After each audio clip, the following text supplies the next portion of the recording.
विदेश मंत्री doctor S Jaishankar हाजिर जवाबी के लिए जाने जाते हैं। कल एक कार्यक्रम में थे और ऑडियंस उनसे सवाल पूछ रही थी, वो जवाब दे रहे थे। तो एक सवाल उनसे पूछा गया कि क्या देश के लिए एक जयशंकर काफी है। सवाल था, क्या देश के लिए आप जैसा एक व्यक्ति काफी है या आप जैसे और बहुत लोग होने चाहिए। अब इस पर क्या जवाब देते हो, ये बड़ा फंसने वाला जवाब है कि आपकी तारीफ में एक सवाल पूछा जा रहा है। लेकिन मैं हर राजनीति में तारीफ ग्रहण करना भी इतना आसान नहीं होता, तारीफ करनी होती है। नहीं तो उन्होंने कैसे बचे वो इससे कैसे बचे, लैंड माइन से बचे वो। सवाल पूछने के लिए वो तारीफ वाले जयशंकर जी के लिए रहे होंगे, वो उन्होंने बताया होगा। सुनिए जयशंकर जी का जवाब। As India is a developing country, right, and we are working with lots of countries. So having issues with US, China, and neighboring countries, right? So just want to ask that only one Jai Shankar is complete for India, or are we preparing for many Jai Shankar for India? Look, you asked your question was a wrong question. You actually should have asked me, there is one Modi. Yeah. So that was the question you should have asked me. Because ultimately, जो diplomat होते ना, even after all, Shri Hanuman finally serves.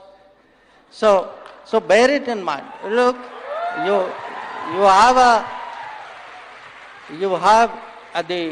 countries are defined by leaders, countries are defined by vision.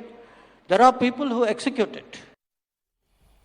Jaishankar जी तो IFS अफसर थे, bureaucrat थे, अब वो नेता बन गए। क्यों सर बन गए?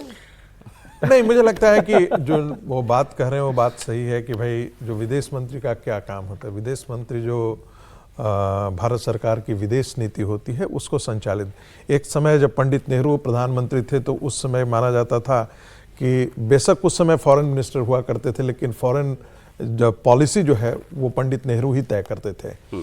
और यही कारण था कि यहाँ जम्मू एंड कश्मीर तक के सवाल पर सरदार पटेल से उनका झगड़ा ही इस बात के लिए हो गया था।